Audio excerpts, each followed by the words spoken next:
Oh my God, Drew. Drew, are you okay? No. What's wrong? Are you approaching death? Yeah. Oh shit. Oh, Drew, you're approaching death. How can I help? Fuck. Riley. You want to fuck? It's not an inappropriate time, Drew. Riley. No. Yes, Drew. Shut up. Listen. Do you know what a cock? A cock? Yes, I know what a cock is. You know I know what a cock is. No, you idiot. Do you know what a khakua is? A khakua. Yeah, that's it's a formless demon spirit that eats your insides while you're sleeping and replaces them with fireplace ash, and then it assumes the shape of a friend or family member, right? Yeah, exactly. Is that what happened? Did you get eaten out by a khakua? Patrick. Drew.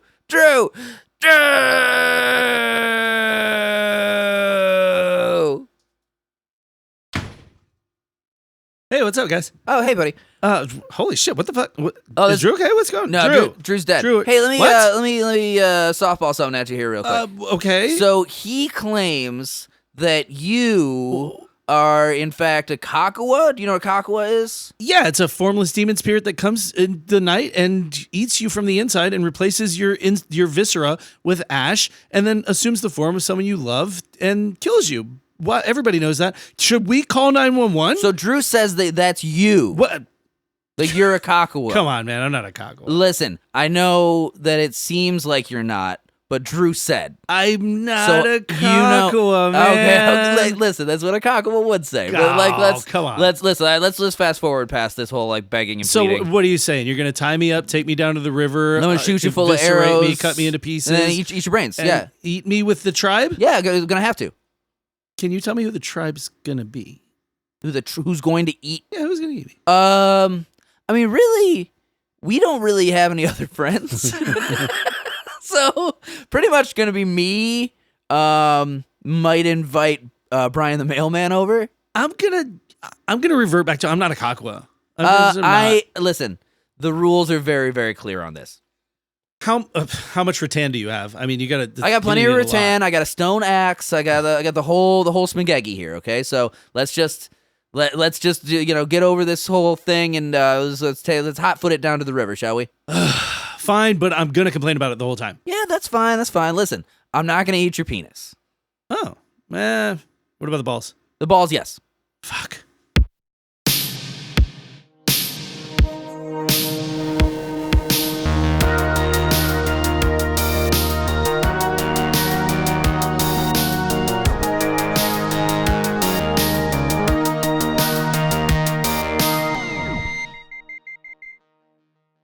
Hey everybody, welcome back to Delete Everything Podcast.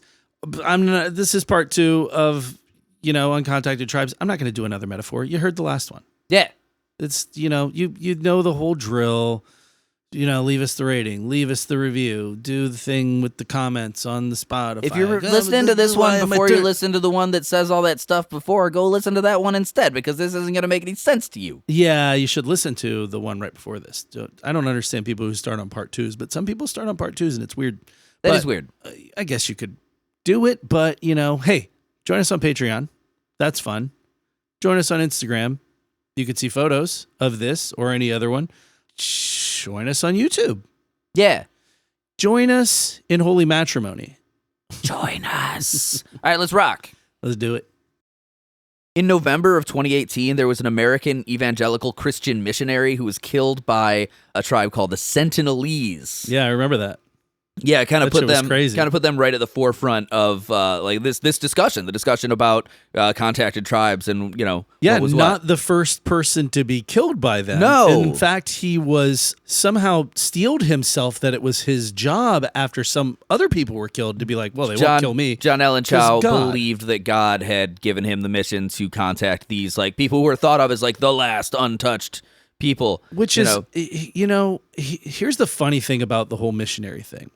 It's such a fucking selfish thing to do under the guise of being selfless. To them, they don't think that. They don't think that they're being I know selfish. that. They think they're bringing... it's the guise of being save selfless. Their souls. Right. Oh, God, if they die, they won't go to heaven. I have to go save their souls. So they do it under this guise of being selfless without thinking of all the incredibly fucking selfish things they're doing by contacting these fucking people that just want to be left alone. They have figured out how to live without your goddamn air fryer. Shut the fuck up. Hey guys, stop it. Yeah. If any missionaries are listening and they're like, well, you just don't get it, stop it. You're being a fucking dick. Quit it. Yeah. Leave them alone. Anyway, so the Sentinelese are a self-isolationist tribe of a population somewhere between 50 and 400. Mm-hmm. They live on a place called North Sentinel Island, which is one of the Andaman Islands. Are you familiar with the Andaman Islands? Off the coast of India. Off the coast of India and Thailand. It's sort of like contested. Right. You know, some of the islands are like India's like, this is ours. And some are like Thailand's like, give me that shit. And some Bangladeshi shit going on there. Right. It is a string of about 60 islands. Is that the Bay of Bengal? The Bay of Bengal is right there. Between Thailand and... yeah, exactly. and They're in the India? Indian Ocean and the Bay of Bengal. Okay. So the Andaman Islands are an Indian archipelago in the Bay of Bengal, which also includes South Sentinel Island and a number. There's like 60. And they are the only ones on that island, which is why they are largely believed to be the most isolated. Exactly. Because Well, there's they're no other tribes, there's no other people, there's nothing. They're the northernmost island in the chain. They're far away from anything else. There's I think like 10 miles from another. Okay. From I think like 10 miles. They are miles away from any other island. The Andaman Islands, though, do have multiple different tribes. But not on North Sentinel. No, not on North Sentinel. North Sentinel is specific. Just the Sentinelese, yeah. The Sentinelese are the only people on North Sentinel. Right. There are no other Sentinelese tribes. It is just these people. Right. Okay. They're closely related to some other tribes, but the Sentinelese, they have protected isolation, voluntary protected isolation. They've driven anyone who's ever tried to come onto the island off. Right, yeah. That's why I remember this kid getting fucking just riddled with arrows. Yeah, it was a big deal.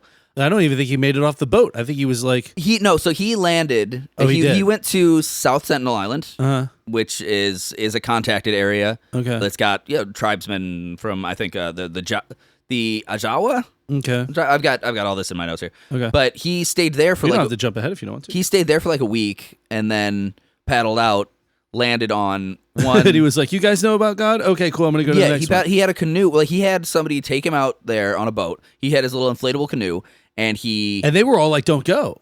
Yeah, I hey, this is a bad fucking Yeah, idea. I remember. asshole. Like multiple people were like, "Don't do that." He paddled out to the island, immediately had arrows and fucking rocks pointed at him. Jesus Christ. You know, he got driven off the shore, and he went off to the other side of the fucking island. The island is idiot. The island is approximately 60 square kilometers, so it's like 5 miles long and 4.5 miles wide. Okay.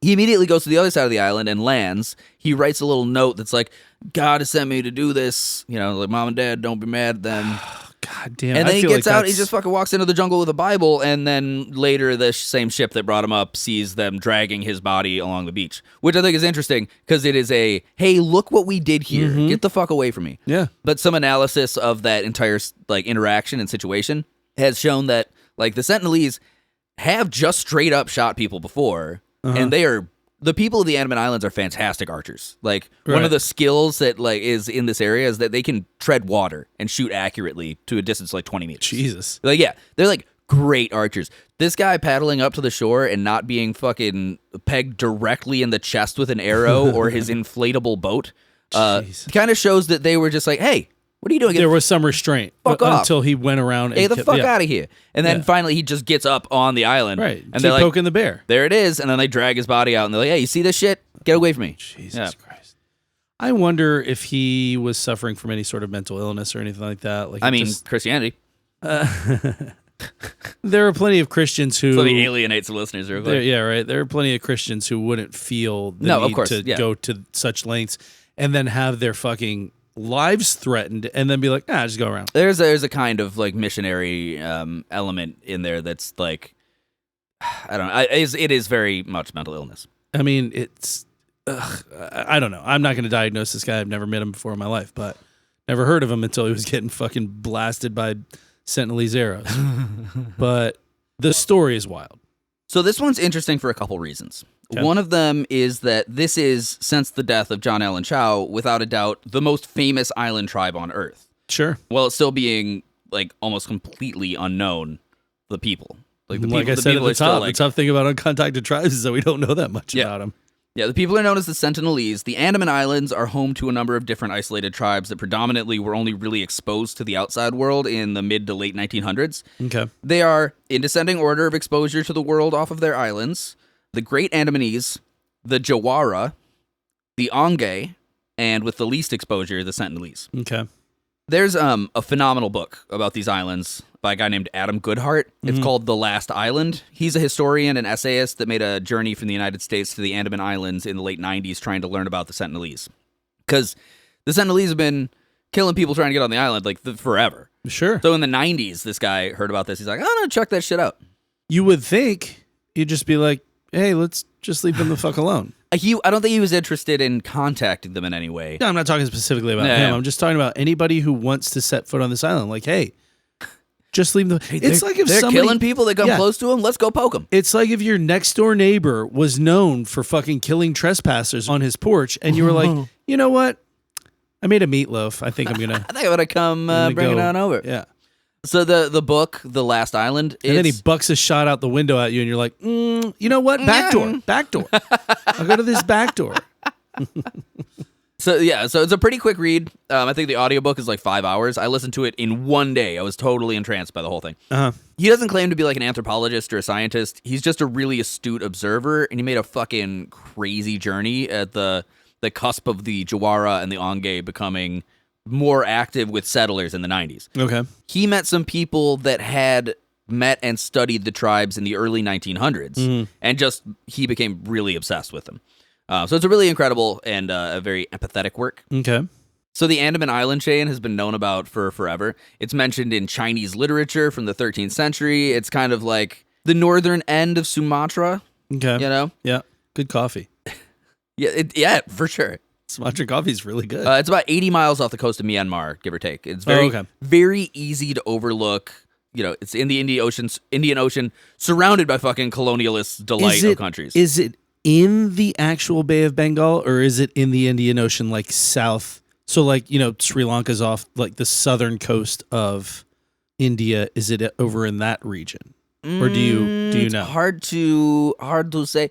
It is in the Bay of Bengal. But it's also in the Indian Ocean. I'm gonna look it up. You look it up. It's a long-ranging island chain, but it's also this weird little wisp of one that's like off the. If it's like it had been cast off from the mainland, this island chain. It's on a little curve. You'll see it when you look it up. Okay. A few of the islands are Indonesian protectorates, but the majority is very fiercely owned and regulated by India.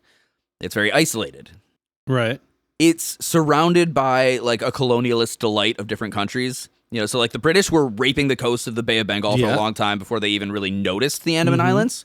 That was one of the reasons that it was able to stay like so isolationist for so long. In the 1700s, the British founded a penal colony on Chatham Island in the Bay. Penal colony. The British founded a peony colony. Oh, Peony Vagini. The British founded a penal colony on Chatham Island in the Bay of the Great Andaman Island. And it was a staging point for colonizing all of the islands. But the native inhabitants had a strong reputation for violence and cannibalism. Like even if you would meet a tribe on one island, they'd point out to the next island and be like, hey, don't fucking go in there. Those guys are crazy. The natives of the Andaman Island are black, which is kind of surprising for the location, right? No, not necessarily. Well, I mean, just thinking of like India, Indonesia, Bangladesh. But the people of the Andaman Islands are very, very dark skinned. Right. But I mean, even as you get like you know, I don't want to stereotype, and I don't want anybody to be like I'm making a blanket statement, but a lot of Sri Lankans and Southern Indians are much darker than. Oh, absolutely. You know, if you meet black Indians all the time. Yeah, exactly. Oh, I guess wouldn't consider themselves black in the sense that we as Americans talk about black people. Right. You know, but like, goddamn, that's a dark, lot of that's melanin in their skin. Yeah, it's like my wife is black. You meet a lot of like Southern Indians who are far, far darker than her. You know what I mean?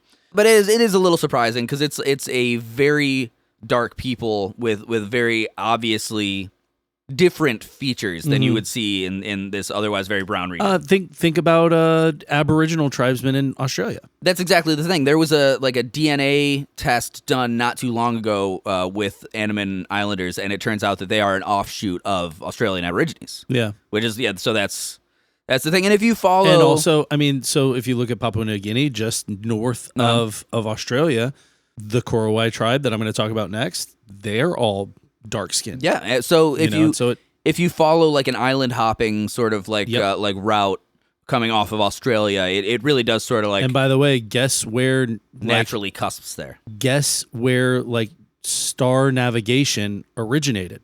That I think that's like OnStar. That was like an Audi thing, right? Star navigation from the South Pacific, bling, bling. Micronesia, all those islands. You've been in an accident. Can I help? Those were fuck you. That's where there were tribesmen held in super high regard who learned how to navigate an island hop from the start, and they would like fucking like carve big ass fucking canoes out of like a single tree. Yeah, and then row 800 miles and go, there's an island over there. It's in that direction. Look at that star over here in this constellation. It's over there. Yes. Which is mind-blowing to think that these people were doing this prehistorically. You think of that whole region is like the blanket name of Oceania? Yeah. Right? So like Oceania is just filled with just that exact kind of thing. Mm-hmm. And you think of like the Andaman Islands in this whole area.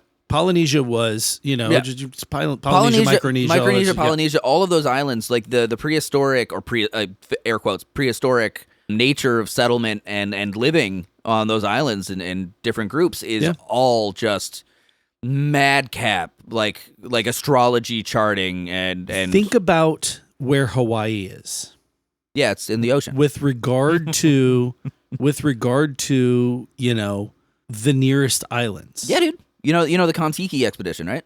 We have Thor Heyerdahl, the explorer. No, that sounds familiar. Kon-Tiki sounds very familiar. Kon-Tiki expedition was a mission by this explorer Thor Heyerdahl to make like essentially bamboo rafts and then have the tides pull him from one Polynesian island to another. And it worked out great. Did it really? Yeah, we'll go into more detail on a different one. I was going to say, eventually. And then he died. It is a vastly interesting topic. Yeah. It's multiple books and movies. The topic of Polynesian navigators, prehistorical, navigators. Well, that was what his research was. Insane. That was the research that he was working on. Is like, is there like a natural way that we could see a progression of like things like plants, animals, and people showing up from so far away to here without all this guesswork? Well, and it turns out there is like a Pacific like tide that like pulls, a current, like an undercurrent, like an underwater current that pulls things directly into the Hawaiian area. Regardless, if you look at the fucking map and you see what's the closest thing to Hawaii, it's hundreds and hundreds of miles.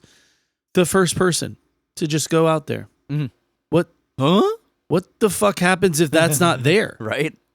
Literally, what the fuck happens? Well, and you just thinking about that prehistorical kind of colonialism thing of like, I guess I'm Alaskan now. Well, it couldn't have been just one person.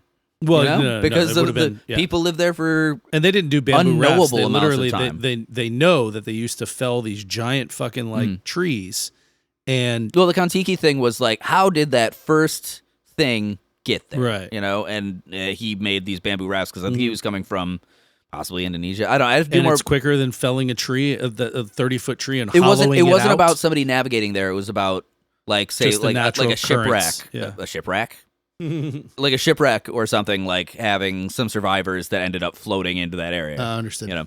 But it's a fascinating topic. We'll get into it sometime. In the 1800s, the Andaman Islands are a pretty fucking classic British colonialism area. Enslavement, re-education, stuff like that. Oh, yeah. But they found it pretty rough going trying to hit these, like, it's 200 islands in the Andaman Islands. Because you want to hit all of them and get every tribesman and subjugate all of them. And every tribe would always resist. Jeez. It got fucking hard, God. And that far out on the islands, so fucking nightmarish. There isn't that much to offer in the way of like pillage, like living pretty primitively. Yeah, it's almost like just leave them the fuck alone, dude. Yeah, what's the point? Like anytime you pull up to an island and you go in and you're trying like, hey, give us your pigs or something, you lose like 10 men out of a 150-man crew, so do a few of those islands and you're like, fuck, we're down to we're thin. We're getting thin. Yeah, and you're trying to civilize what is essentially considered to be fucking apes at that time, up. Yeah, but so the islands became pretty low priority for anything other than making bases, like I said, penal colonies, right, So this would be like, these lands might be useful for something, but we don't know what, so we're gonna hold on to him. That's how Australia ended up being a prison colony. Yeah, exactly. We don't know what the fuck to do with this place, but put some of these schmagaggies on there, you know? It's so inhospitable. Sucks here, and this fucking kangaroo just raped me. I drowned my dog. on the penal colony, like on the penal colony area when it was settled, tribes people would be hired on to be like servants, you know, and they'd be paid in like little bits of steel that they could use to make arrowheads. But it wasn't like fucking loud. It's like they weren't being hired on as like, hey, you're gonna build shit and you're gonna farm for us, because they'd be like, we don't know what the fuck you're talking about. Yeah. Hey, you know how this has been your land all through your entire ancestry? Well, it's ours now, but you can work for us. Well, so and now you're something called a porter, and here's some bits of steel. Just like contextually, think about, okay, you're civilized now. Welcome to economy. Think about, you live on an island that is 20 miles around or something. It's something small. You and about 80 other people have been living on this island, hunting, gathering, fishing, and fucking for the history of your people. A concept of time beyond anything you could comprehend. 100%. Yes. Like, you are essentially at this time living in a circular existence. You think that the entire world is where you are. Yeah. The entire world is where you are. Nothing else exists. It doesn't need to. Trying to contemplate like what time is to a people that don't contemplate time, right, and have never seen a change in anything is like. Yeah. And then some giant black ship pulls up with a bunch of pasty assholes with bad teeth. But it's just it, and then so imagine it's ours now. You imagine you meet these people who are like, holy shit, this is crazy, and then you're like, hey, will you build me a house? You do like, I want a thatched roof. God almighty. Can you do the house? No. And you're like, what the fuck is this asshole talking about? Yeah. Should have done the arrow thing as soon as they got off the boat. Right? You know what? Next time we do the arrow thing right when they get off the boat. Sure. Well, like, so from here on out. Bit by bit, the slow spread of the British over the islands, it takes root, and the natives on most of the islands eventually either get conquered or become integrated. And of course, lo and behold, they all get smallpox and villages get wiped out. Oh, crazy. The population of the island takes a nosedive over the course of like 40 years. Mm-hmm. So there are a lot of attempts to either take over North Sentinel or make friends with them. But with very few exceptions, they'd shoot arrows at anyone coming close. And with the exception of like, I think like metal baking trays or things they could make spears and arrowheads with, they would trash any fucking gifts that got left on the beach for them. You know, like traditionally when like you're trying to like make friends with like an isolated gifts, you leave like blanket or most cultures, you know, blankets, beats, but like you leave like dolls or most toys. cultures have a gift. You know, a gift giving as sort of like bridging whatever gap. Well, the Sentinelese, they'd take coconuts and metal things, but one attempt to contact them left a pig tied up on the beach, and they just fucking stabbed it and buried it in the sand. Oh my God. Which is interesting, you know, because pigs are common on most of the Andaman Islands. Uh-huh. You know, it's possible that they aren't native to North Sentinelese, the North Sentinel Island. Yeah. And it's possible they didn't know what the fuck it was, but it seems probably more like, no, fuck you. Fuck you and your pig. We've got pigs. We don't need that shit. Or we don't know. Like, you live if you live in that sort of, again, that prehistoric way, that pig could be a demon, man. Yeah, you know what the fuck's going on with this pig. Yeah, we don't know what kind of spirits you put in the demon. Right? So kill the demon pig. Throw it in the ocean. Yeah. Don't do that. You'll anger the ocean. Put it in the sand. Put it in the sand. One particularly good story about how hostile the Sentinelese are is that in 1981, a ship called the Primrose, traveling from Australia to Bangladesh, got wrecked on the reef around the island, which is particularly good defense on its own. And it had to sit out there on the reef for a couple of days. Mm-hmm. Like, they were waiting for relief and just kind of hanging out and playing cards. And then one day, the shipping office got an urgent distress call requesting immediate air evacuation or a drop of guns. Because 20 tribesmen with spears and arrows were attempting to take canoes out on the open ocean to board them. Wow. It's 1981. Yeah. You've seen television. Like, you smoke cigarettes that you bought at a store. Yeah, And you're like looking out over the water and you're like, I guess they'll get a ship out here to save us in a couple of days. You look out and you're like, oh fuck, here they and come. the Sentinelese were probably like, fucking ship. They're kind of close, but hopefully they get the fuck out of here. And then after like a day a couple or of two, days, they're like, too long, yeah, it's been too long. Let's get them the fuck. too long. They're up Let's to something. Let's go. let's go. They gotta die. Yeah, They gotta we know go. we know what happens when these Yeah, ships fuck hang it. out for too long. I like that sort of thing too. Is it's not like they're the sort of self-isolationist where it's like, well, we just let them. We're not even here. Right. They're like, get the fuck. I tend to believe that is fallout from colonialism. It is 100%. Yeah, we'll get into that a little bit later. Yeah. It's the same reason the Kawahiva still run from people who are like, hey, how's it going? Everything's fine. No. Yeah, so the We've already learned the lesson. Kawahiva run and the Sentinelese turn right around and try and kill the Sentinelese lesson was next time, kill them as soon as they get off the boat.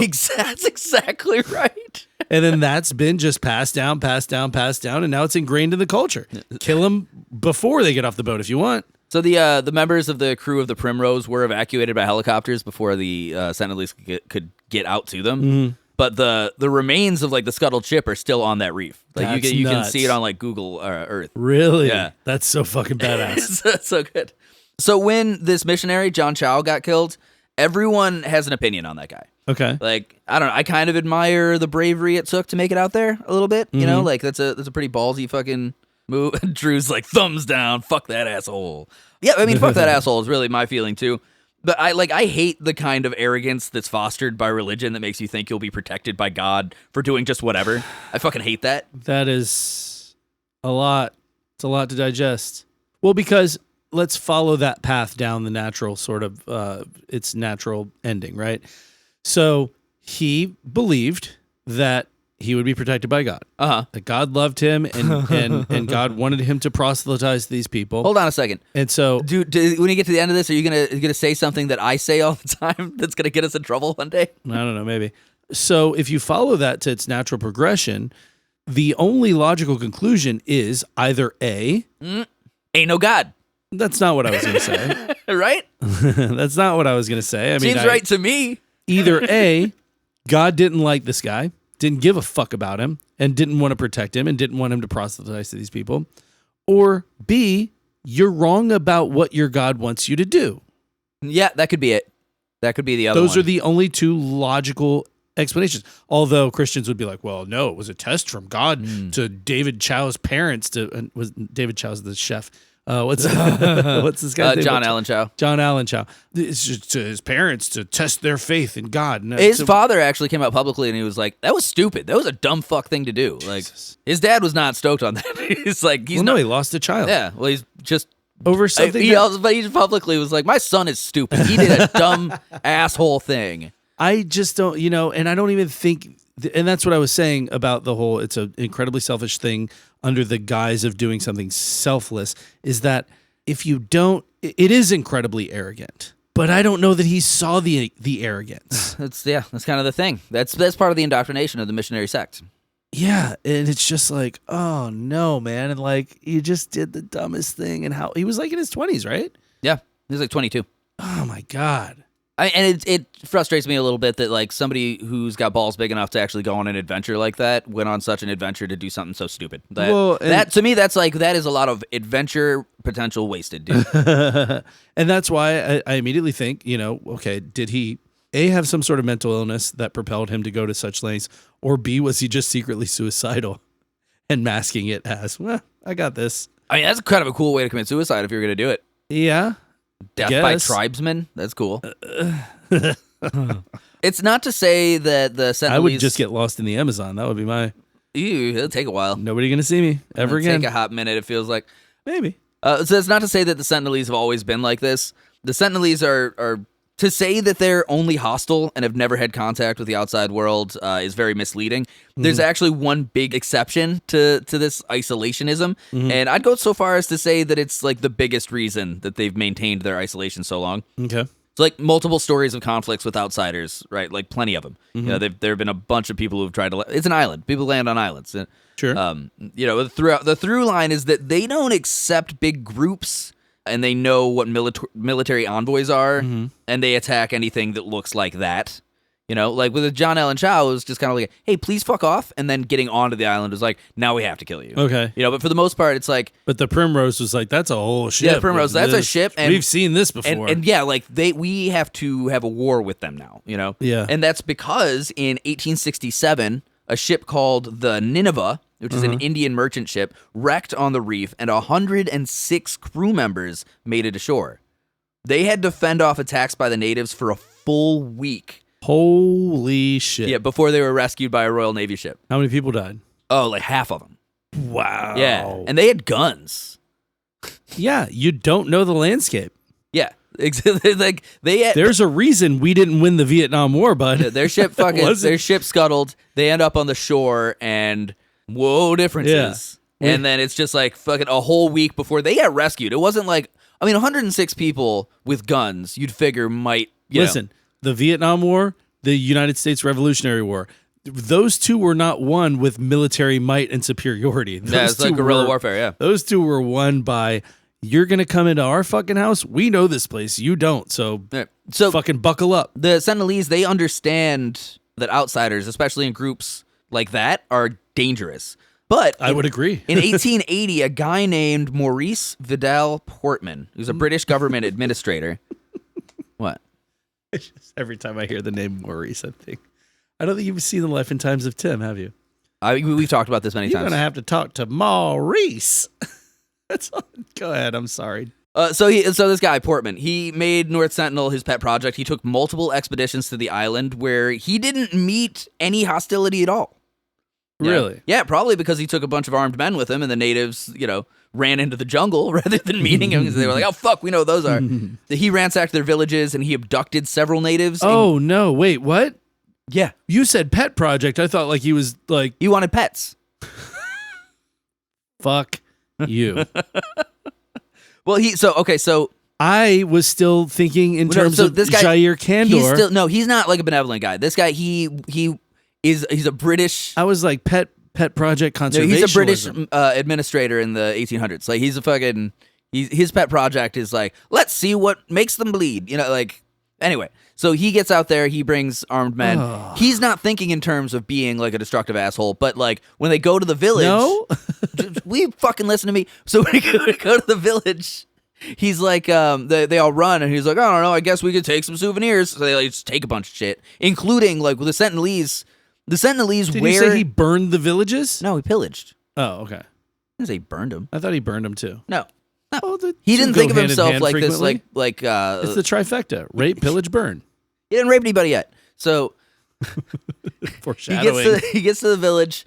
The people with guns are like, "Hey, this is pretty cool shit," and he's like, "Yeah, I guess I could take some. I mean, fuck it." These are just jungle monkeys anyway. I don't know. What was the cool shit? Arrows, like fucking bows and arrows. The Sentinelese have very, very cool bows. They're long. They're super long. They're like the size of a person and like real slight and very well crafted. But also, they tend to wear and display the bones of their ancestors. Like they will wear like their jaw bones and shit, or like hip bones, as a form of protection and respect. Like and people took those? People was taking the bones. Oh God, I hope they had a fucking blood curse. I hope those Brits got a fucking blood curse on them. So he ransacked the villages. He abducted several natives, including an elderly couple and 4 children. The elderly couple. So he didn't go there to be destructive. Are we still on that point? I mean, we know how the British worked at one point, right? Human zoos. So we're so familiar with this. We're gentlemen. We drink tea. Yeah. Don't forget, these tribespeople are black. Yep, that's true. Less than. Yeah, Jesus you get a wild man in a human zoo, and that's still considered science at the time, right? Fucking hell. Yeah.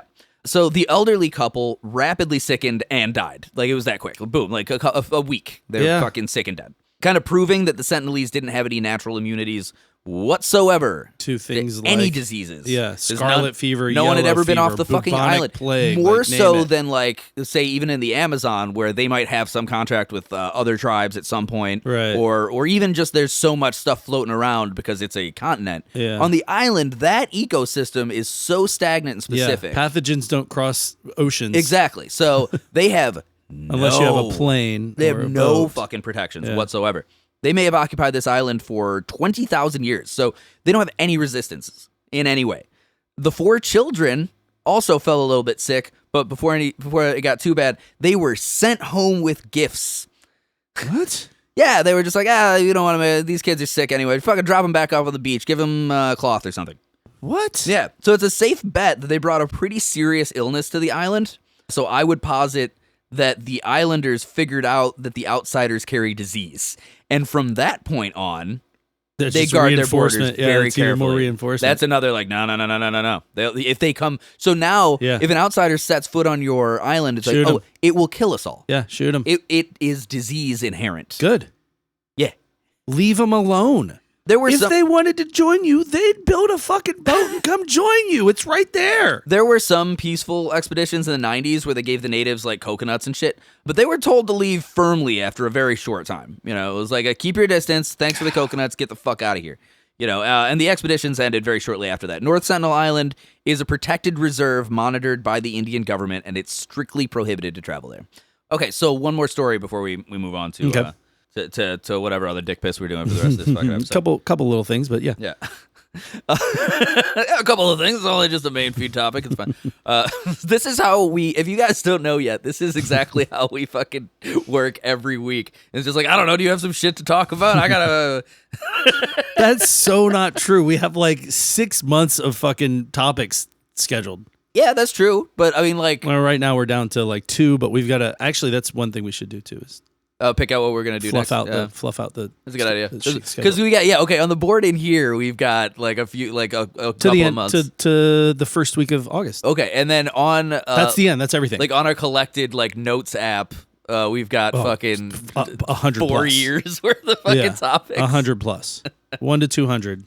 Okay, so on the 27th of January 2006, Indian fishermen Sundar Raj and Pt.2, Those guys sound like fun. Yeah, right? Yeah, hey, we're hanging out with Sundar and Pandit. I bet you those guys would be a blast to hang out with. Do you think Sundar Raj just goes by Raj? Sundar Raj. Sundar Raj?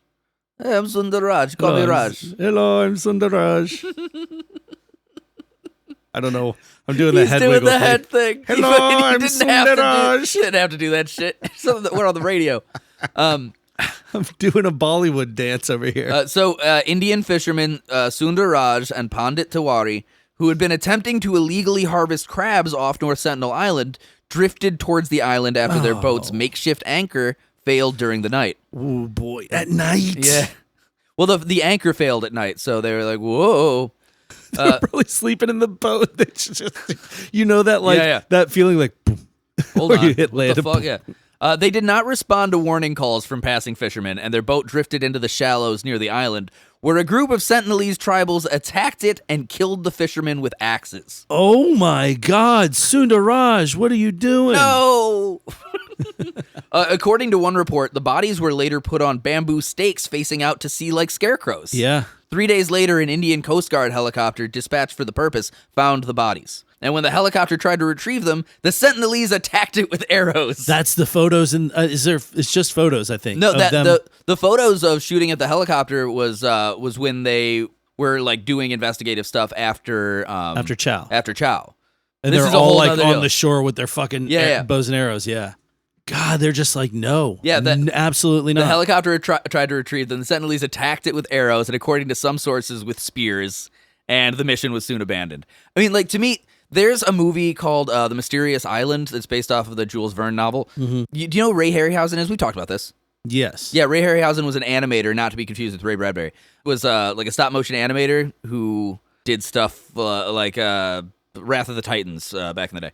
But there's a movie called The Mysterious Island where, like, you know, he'll have like a giant animated crab coming at a guy with a spear, and the guy's like, stabbing at it. Like, to me, that's what like the helicopter like trying to land, and then it's like, I mean, I guess where they're located, they probably see a lot of planes and helicopters and boats and things like that. So they've got to be aware that those are man-made, I would imagine.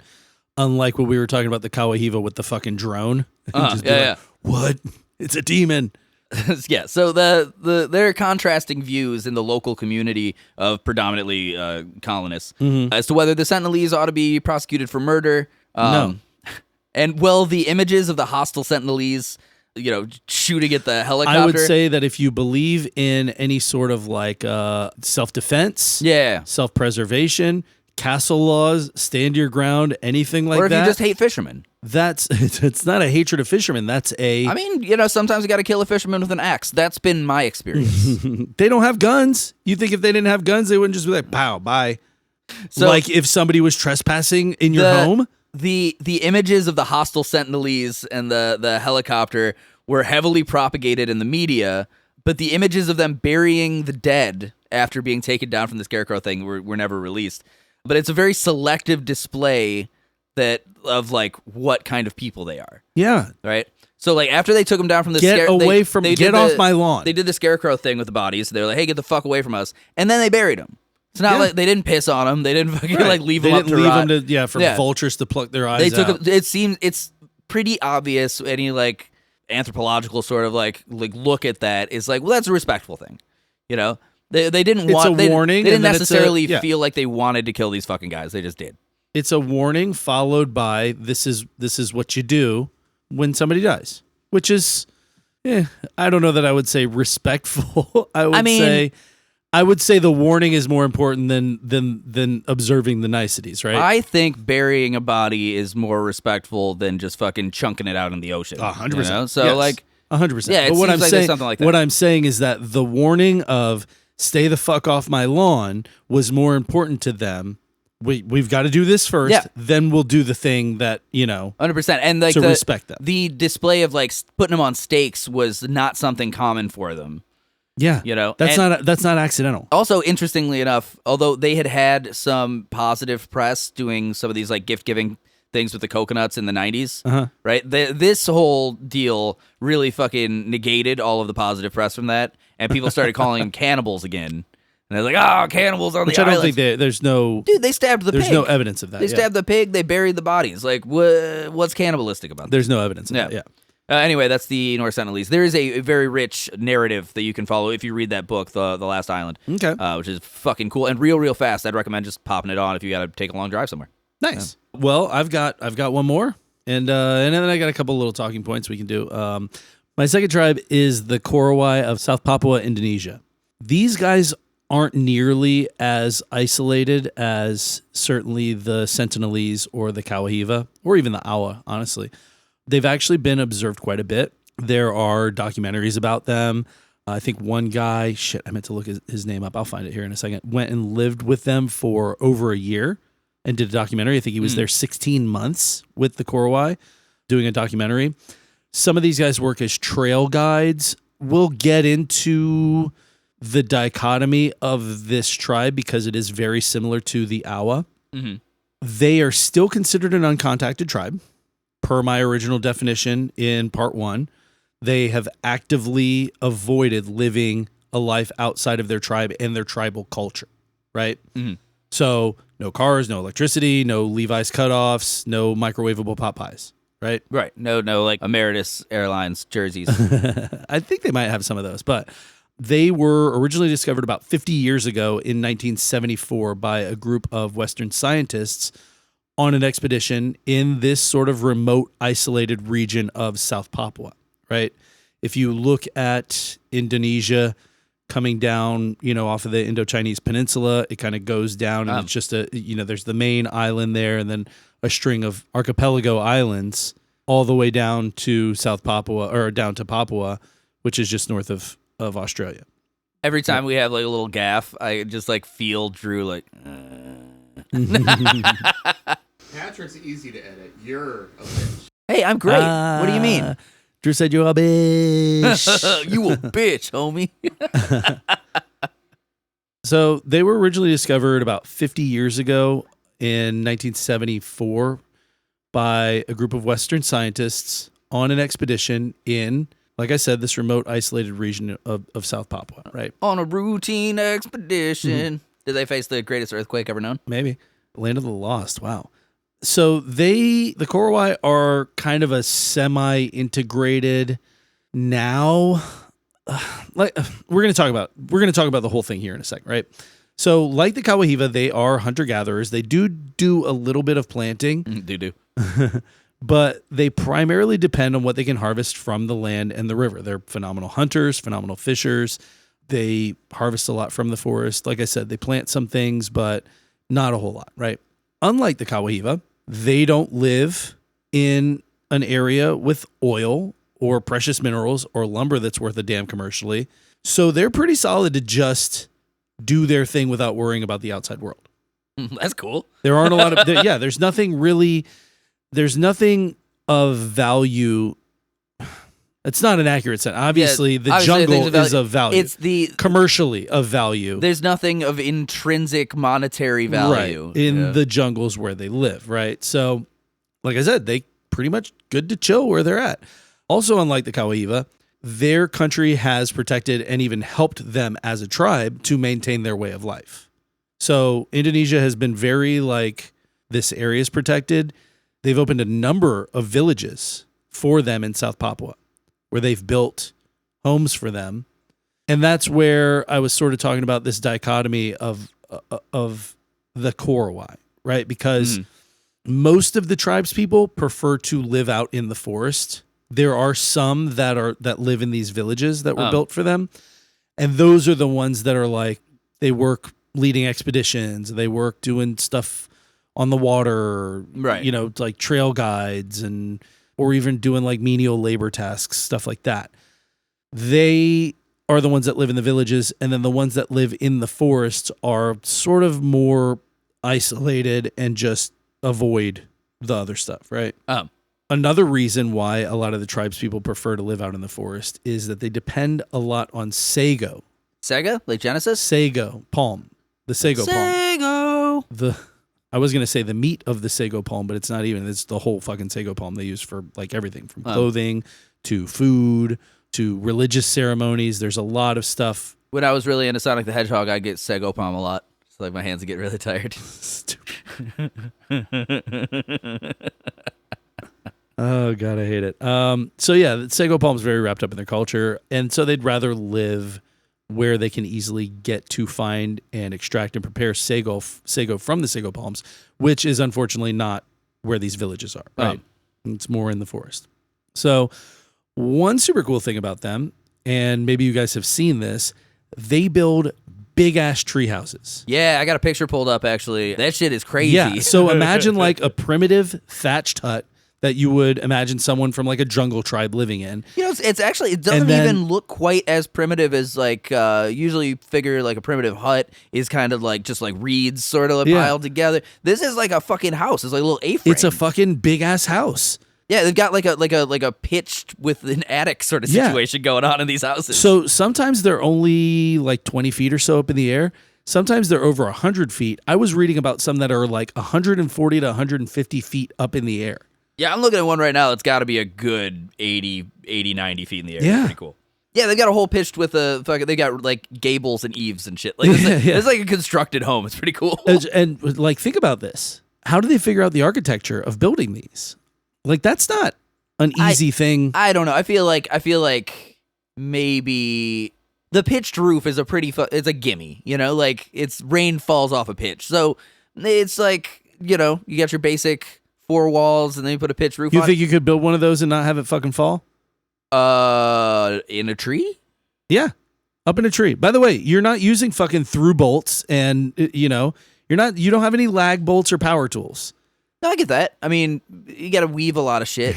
A lot of weaving. A house like using that, like rattan, especially in a tree, you'd have to fucking do massive upkeep because your fucking rope supports would break a lot and shit. You know, if the tree's really cool, you could build it into the tree so that it grows organically. But I don't think that's what they're doing because of the way that they plant. Most of the time, those homes are like 1 to 2 year homes, and then they move somewhere else. That makes sense. Yeah, because again, this jungle, like all other jungles, rainforests, the soil isn't particularly adept at rotating crops. And they do practice rotating crops, but over time, it's just they have to move to a new area. Did you ever see the BBC series Human Planet? Yes. Fucking Very rad. Cool. Rad. It's guy we're looking at like 15 years old now, but they cover an African tribe that builds tree houses like this. Yeah. And they follow the whole process. They like have them build a house. It's crazy. Like it is super wild. Just architecturally really, is really cool. Nuts. Because, by the way, these homes hold 8 people. It's Yeah, individual it's family fucking- homes. So we'll get into that here in a second. So Depending on what they got, it's like 1,000 pounds a person in these houses. It's nuts. so like I said, imagine like sort of it is a primitive thatched hut. I mean, but it's big. It's the size of a fucking house. Yeah. Up in the tree. Frankly, the size of my house. 150 feet up in the air. So their belief is that living up high in the trees protects them from, wild animals and other tribes, insects, and evil spirits, and probably fucking. I was gonna say ghosts. Probably missionaries, Yeah. like our buddy Chow.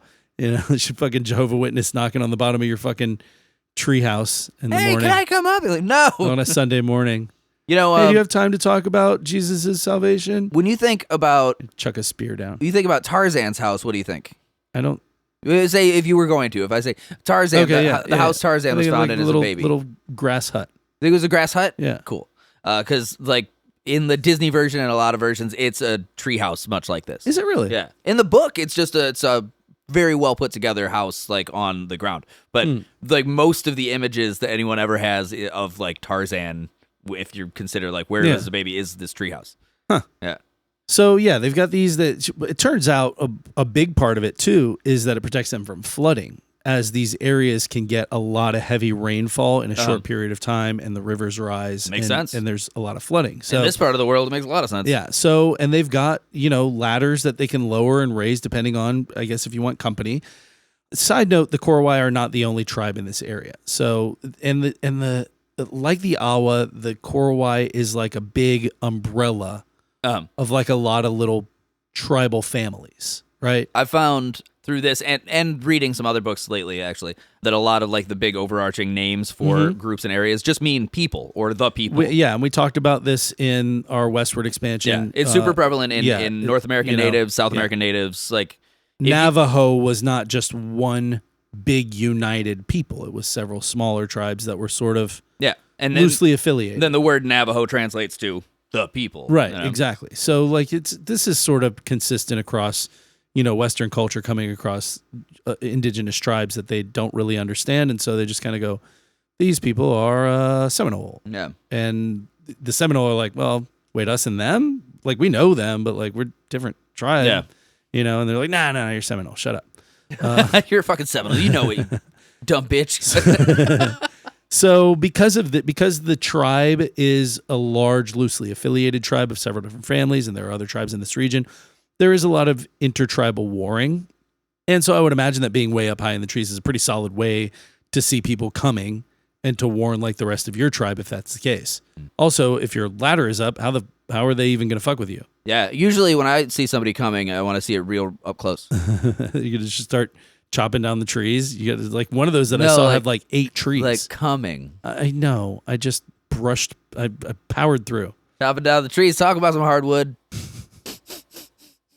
Just delete everything podcast. I gotta fucking make the cum jokes. Also, imagine if you're this is our route. Imagine if you're 100 plus feet up in the air, Coming. coming out the window, and Call it sticky rain in those parts of the world. that's how you get rid of the Jehovah's Witnesses. Yeah. I didn't say this about the North Sentinalese, but they're famous for flapping their penises at people. So am I, actually. Hey, So perfect. The helicopter motion. We've got a thing in common. So imagine, like I said, these fucking storms can come up and just drop a ton of rain. Like imagine it's a real windy day. Your whole fucking house is like boom, boom, boom, boom. Fucking on crazy. in a tree, just 100 feet up in the air. That's nuts.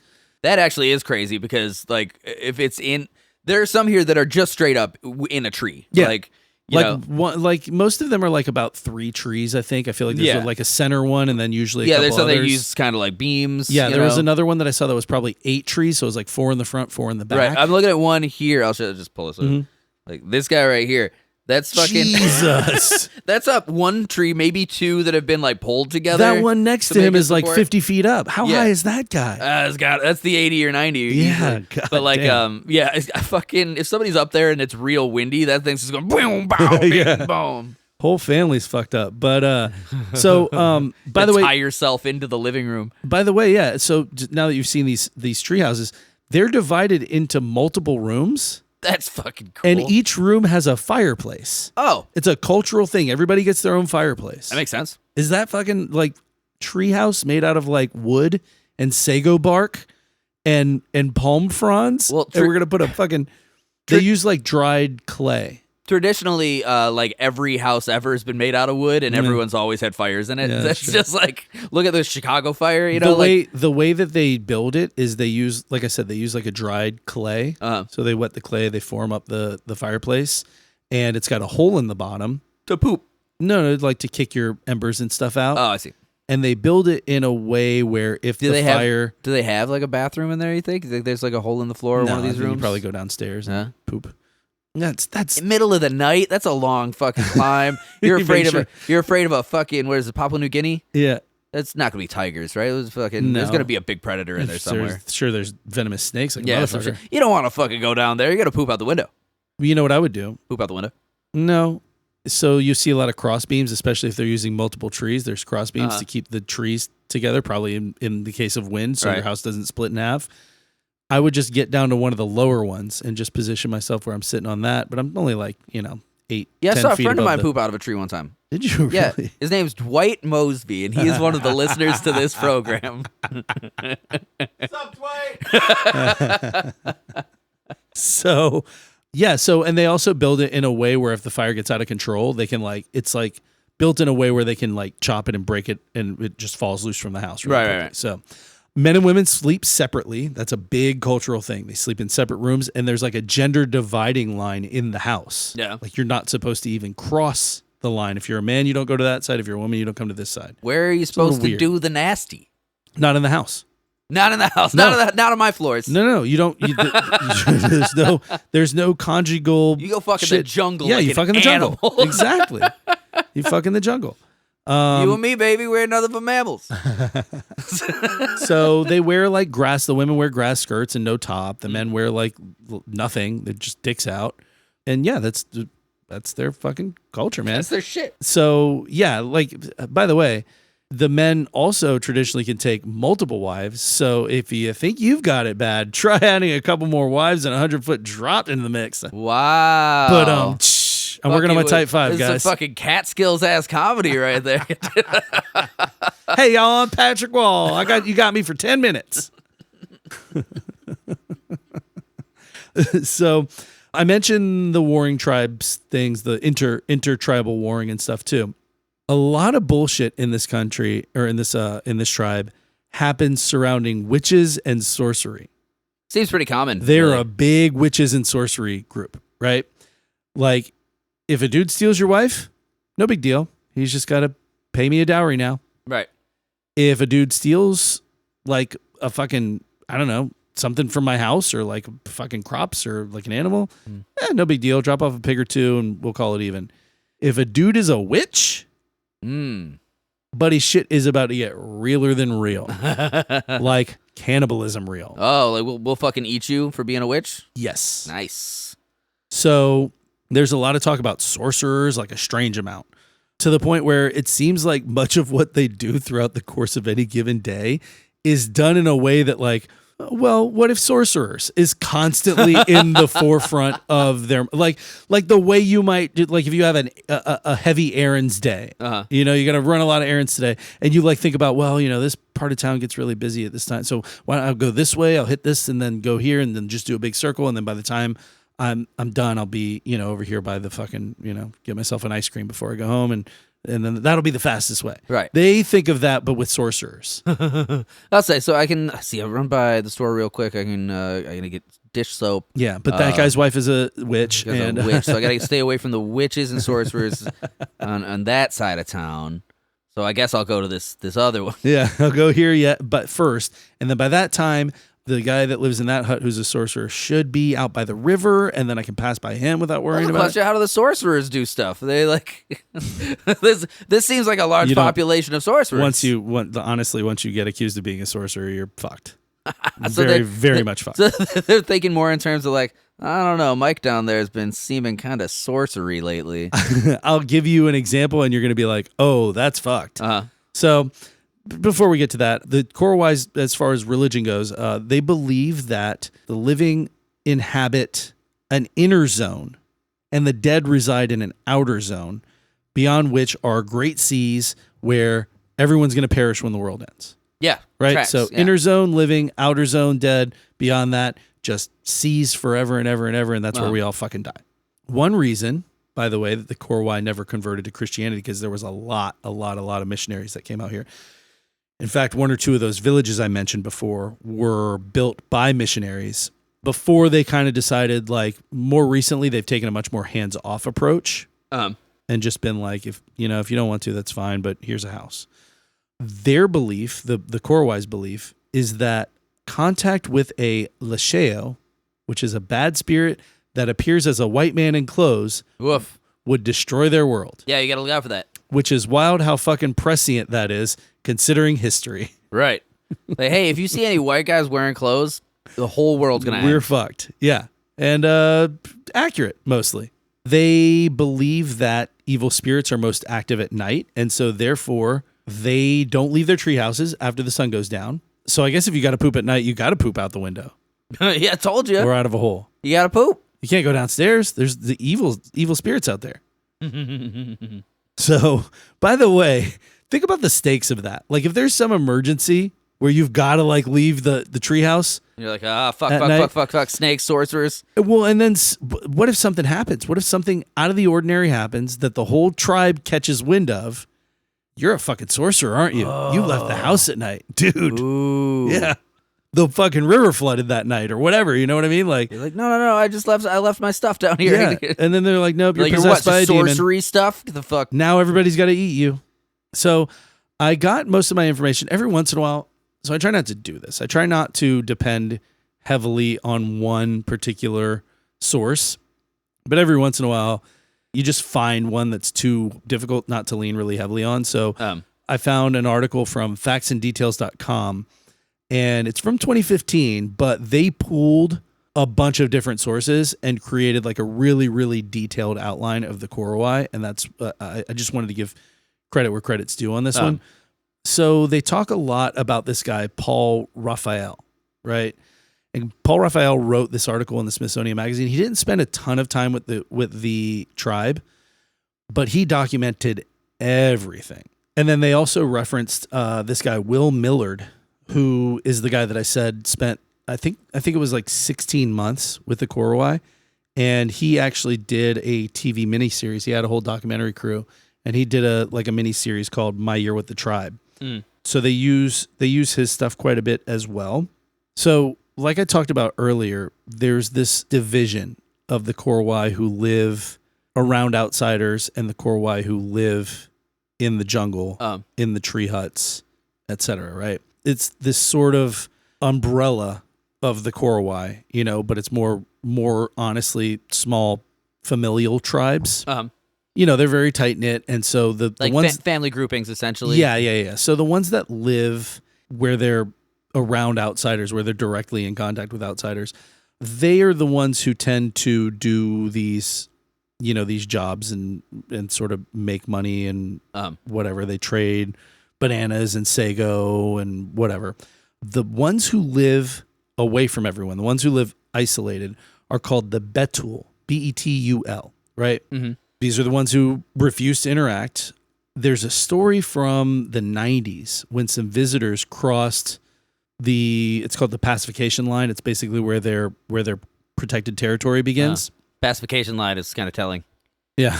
Into the Betul's territory. So into the part of the tribe that refuses to interact, right, with outsiders. And the men hid all their wives, like all the women and children. I guess they have multiple wives, but they're probably not all married. They hid all the women and children in tree houses and told the outsiders that the women and children had been killed by a sorcerer. I'm telling you, everything's about a sorcerer. Fucking sorcerer killed him. I don't know what to tell you. I mean, that's solid. Because, I mean, imagine, though, like, if you were going to say hide all the women and children from somebody, you might be, you wanted to say they'd been killed or something, like, famine or disease. Right, no. These guys are like, fucking sorcerers, man, let me tell you. Yeah, same thing. Like, so in one of the remote areas, this Paul Raphael guy managed to sort of ingratiate himself with the Betul, right? And so there are a lot of really funny stories about, like, him socializing with these tribes people who had never seen an outsider before.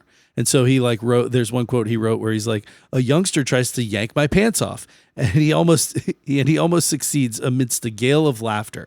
I join in the laughter, but keep a tight grip on my modesty.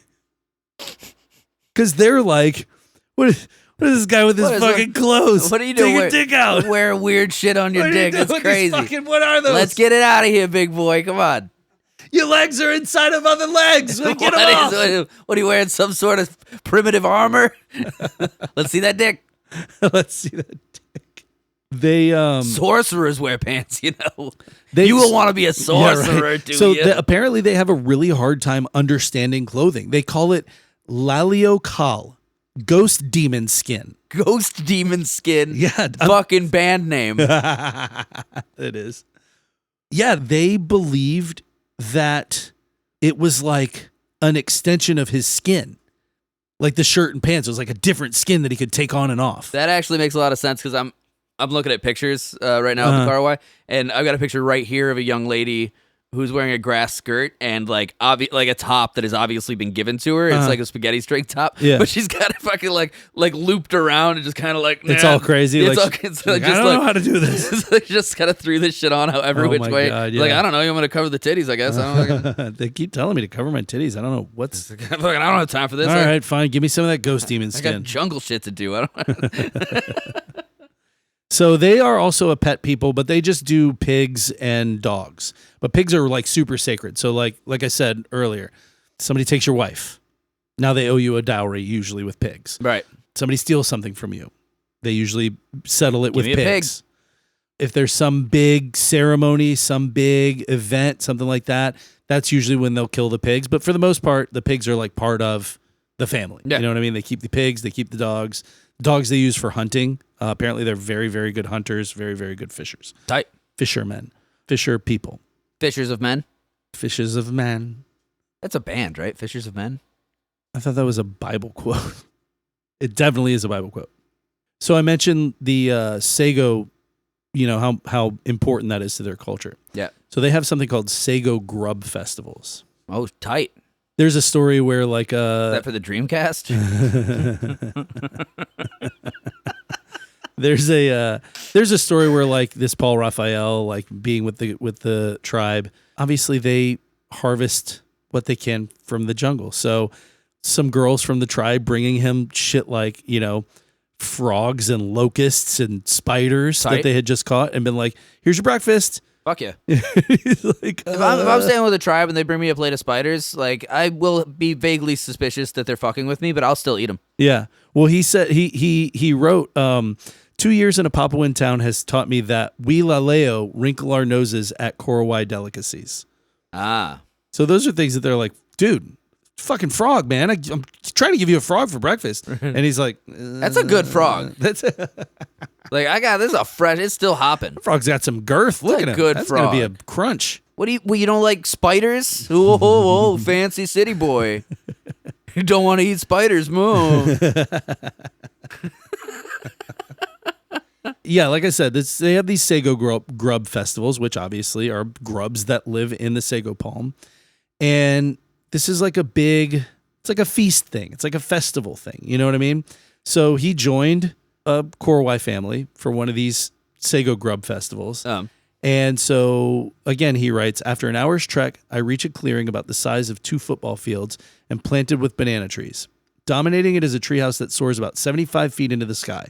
Its springy floor rests on several natural columns. Tall trees cut off at the point where branches once flared out. Boaz, which is one of the tribesmen, is waiting for us. Next to him stands his father, Kandup, a middle-aged man clad in rattan strips about his waist and a leaf covering part of his penis. He grabs my hand and thanks me for bringing wearing his son Sunday home. clothes. Yeah, so I got company. We got company. Cover the penis. Got my penis leaf. I'm not mocking these people. I'm just having fun. Honey, grab my good penis leaf. Honey, where is my penis The leaf? pig chewed up the other one. I need the good one. The one I got from your dad last Christmas. Where'd you put it? Ah. I told you that one's too big for you. Your penis is swimming around in it. God damn Okay, so he grabs my hand and thanks me for bringing his son home.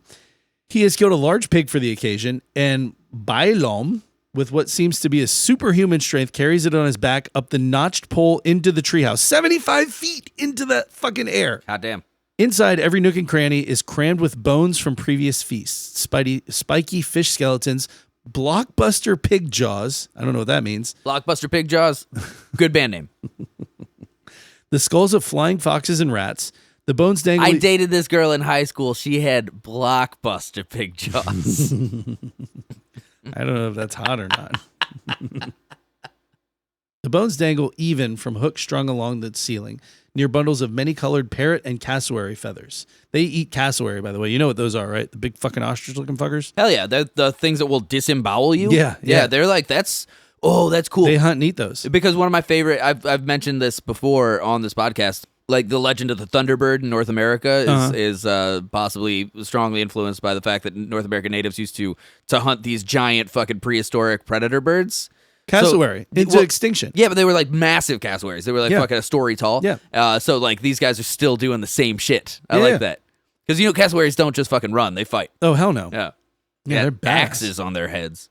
So in this festival that he's at, right, and there's this whole family around, right, and this one guy's married to like the main guys or one of the main guy's sisters, right?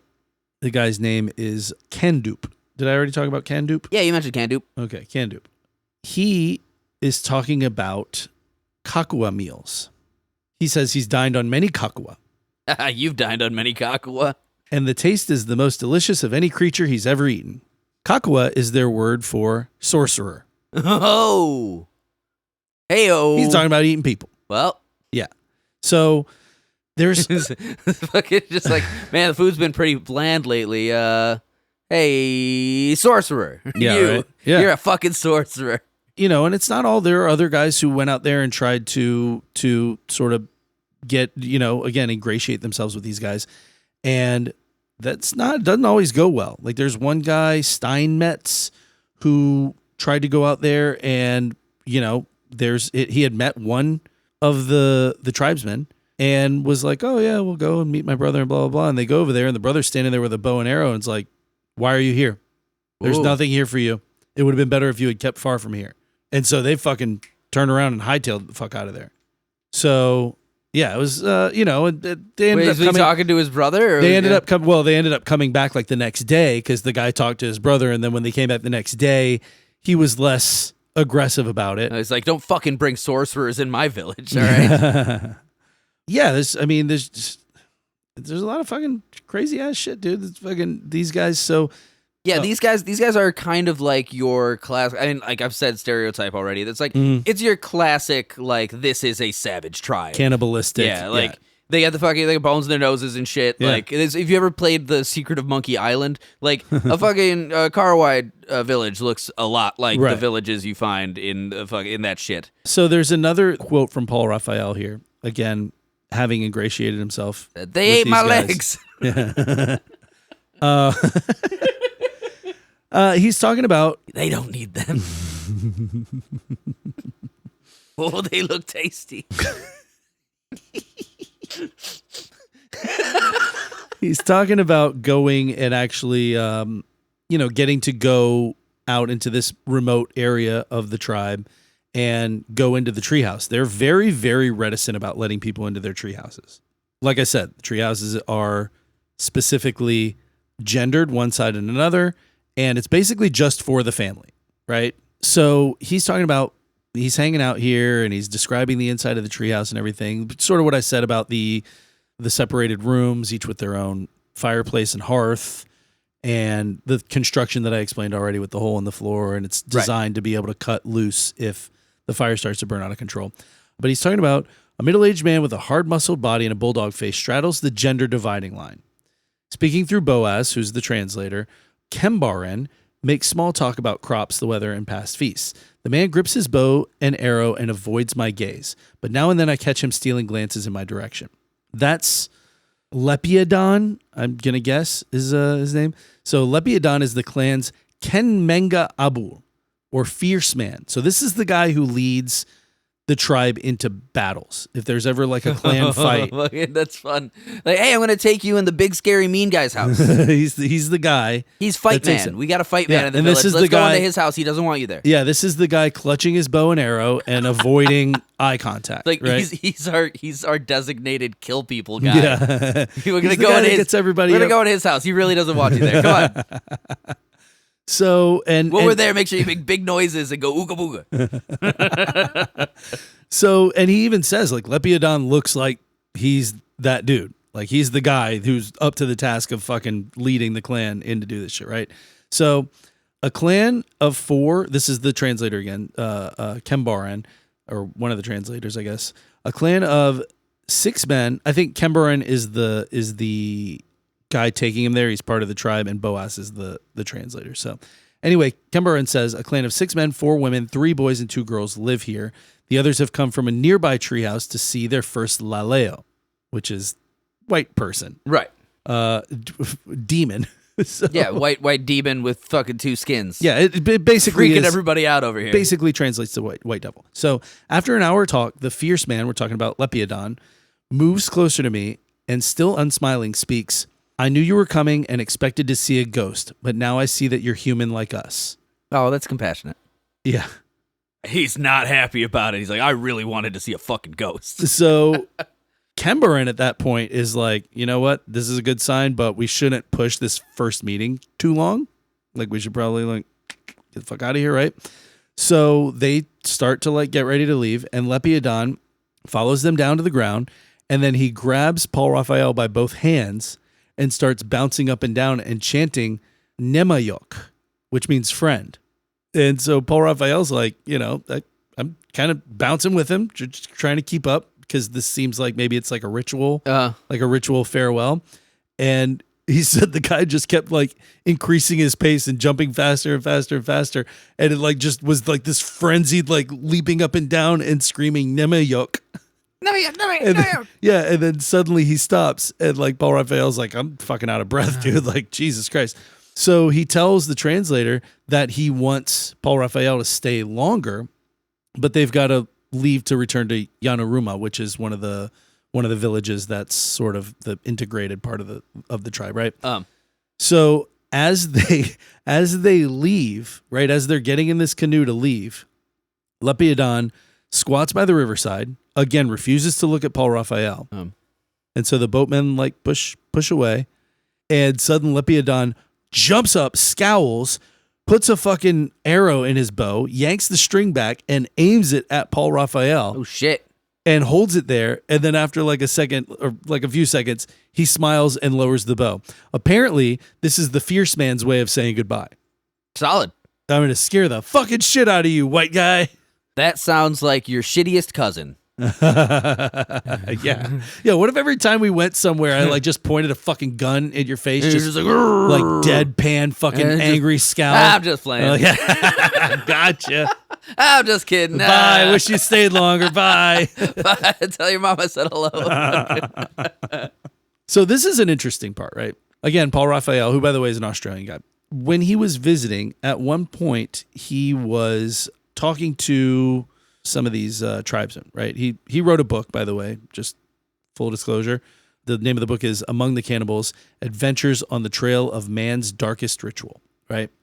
So does he go to more tribes than just the Korowai in that book? I'm not sure, if I'm being honest. Because it's like did we ever do that episode on cannibalism? Did we Patreon that? No, it's still on the it's still on the list there somewhere. Because that sounds like some heavy research, especially if you went to some other locations. Yeah, well, for sure. But so he's like trying to figure all this shit out, right? And this is from a different article from the Washington Post, but this is the part that's fucking scary and tricky about this whole khakua nonsense, right? So in this Washington Post article, this is a quote: lacking any knowledge of germs and microbes, they ascribe all deadly illness to witchcraft. And a dying Korowai will whisper the name of the khakua or male witch who is responsible. It will be a man they all know and who has been invaded by the evil khakua spirit, and he must now be killed, cut into pieces, roasted in leaves, and eaten. I hate getting invaded by the khakua. What? Said it's someone who's been invaded by the khakua spirit. You have no reaction to a dying guy goes, it was that guy. And now he's got to be murdered, cut into pieces, roasted in leaves, and eaten. Did I mention on the podcast that I recently learned a little bit about my genealogy and that I'm descended from a witch that got hung? No. Yeah, or someone who was hung for a witch. I can't remember the name. Ann Dowd, I believe. Okay. My sister lives in Maine and just met up with our second cousin, who I've never met. Uh-huh. I'm sorry, is this boring? Sorry. But my sister told me that apparently we are direct descendants of a lady that was hung for a witch who's got a statue in Boston Commons. And I mean, like, direct descendant. Like, interesting. Her, like, son to fucking, like, only a few generations. Even. Cool. Yeah. So that's cool. So, yeah, I sympathize with the, like, it was them. Yeah. This is fucking deathbed dying of something because you don't understand. They have no knowledge of, like, any pathogens, any illnesses, whatever. And, like, most of these guys, very similar to these isolated tribes in the Amazon, they don't live very far into middle age. There are not elderly fucking Korowai climbing 100 feet up into a fucking tree. That's fair. 'Cause at a certain point, like, you can't. Right. And then you're a sorcerer. And so you're fucking... Because if you can't climb up, then you're out at night. Yeah, you're on your deathbed at 36, and they're like, okay, why are you dying? You're dying of something. Why are you dying? And you're like, Jim's a khakua, I'm pretty sure. And they're like, oh, we all know Jim. Yeah, okay. Well, solid. fuck Jim. We're going to eat him, dude. Rest in peace. Don't worry, we'll take care of Jim. But apparently they say, everyone who Paul Raphael talked to says that the meat tastes good, similar to a young cassowary. And the best parts are the brain and tongue. The best parts of that makes sense. The best parts of the human are the brain and tongue. By the way, Raphael asked them at one point if they also eat their enemies, and they're fucking appalled. You know what their response was? We don't eat humans. We only eat khakuas. Ah. So you're not like a person. You're an evil witch. You are a spirit who's been invaded by... No, you're a spirit. You've invaded someone. Yeah. Right? Yeah. Cool. That's like, you ever see Frailty with Bill Pullman? I did see that. Good flick. But he's like, I don't kill people. I destroy demons. Oh, yeah. You're not a demon, are you? We don't eat people. We only eat fucking khakuas. Yeah, khakuas. So we only eat khakuas. You're not a khakua, right? So this tribesman Boaz, who we've been talking to, explains why the Korowai kill and eat their fellow tribesmen. And again, it all comes back around to the khakua. It's because the khakua, right? The khakua right, you gotta look out for that. The khakua comes disguised as a relative. It all just sounds like cock to me. It's like the cock comes disguised. The khakua comes disguised as a relative or a friend or a person he wants to kill, right? And then the khakua eats the victim's insides while he sleeps, replacing them with fireplace ash, so the victim does not know he's being eaten. Oh, shit. The khakua finally kills the person by shooting a magical arrow into his heart. When a clan member dies, his or her male relatives and friends seize and kill the khakua, and usually the dying victim whispers to his relatives the name of the man he knows is a khakua. He may be from the same or another treehouse, but usually within the tribe.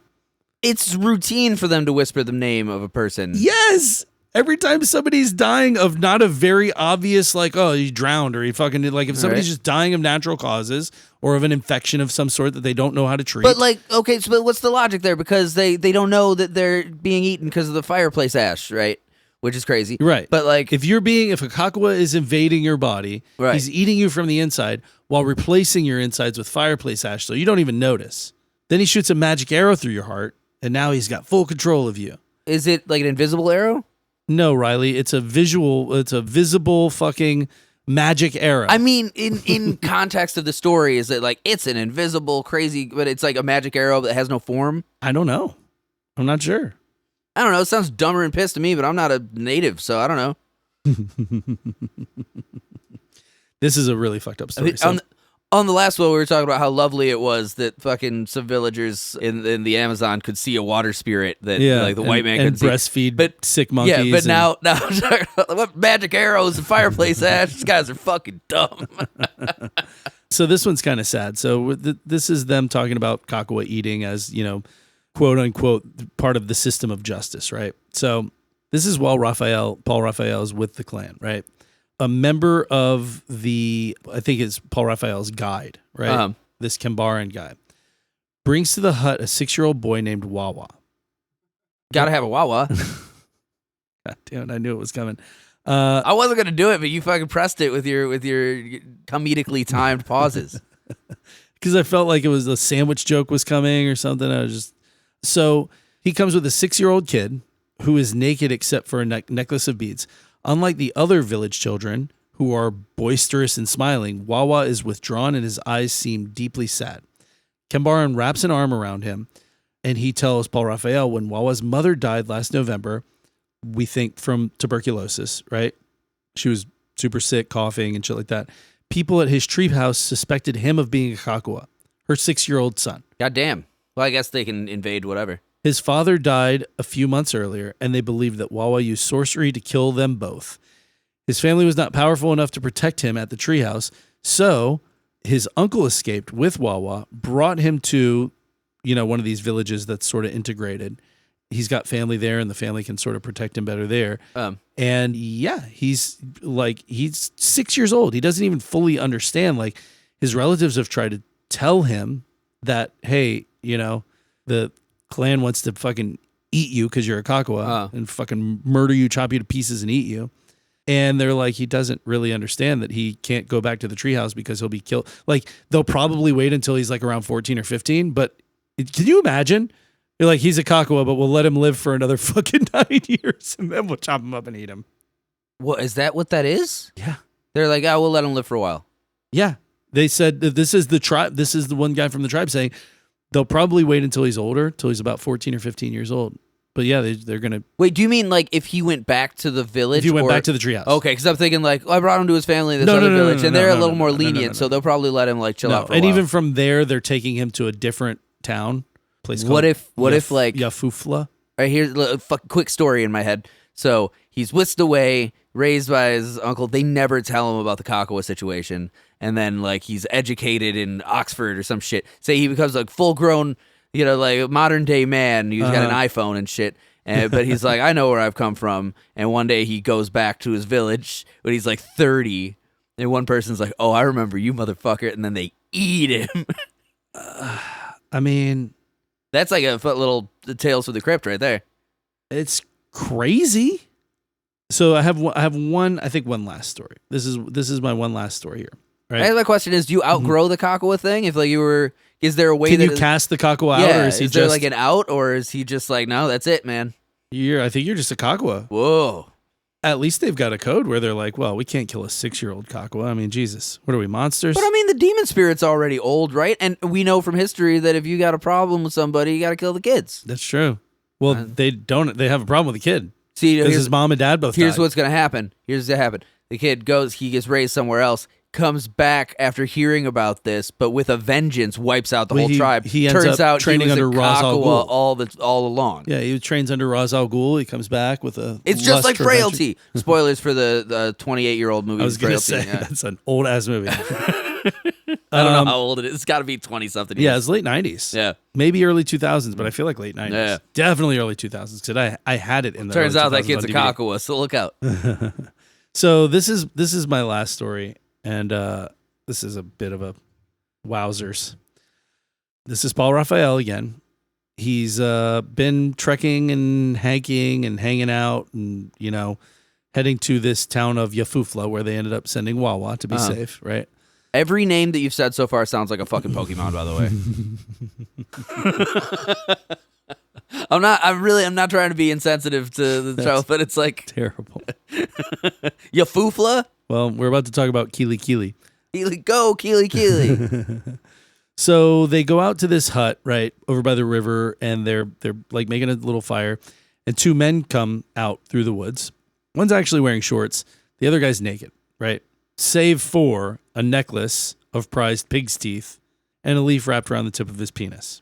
Yeah, you gotta wear your good dick leaf. So Paul Raphael is there with Kambaran, his translator, right? And Kambaran's like, that's Kili Kili, the most notorious khakua killer. Oh, shit. Yeah. It's like the Grand High Witch Hunter.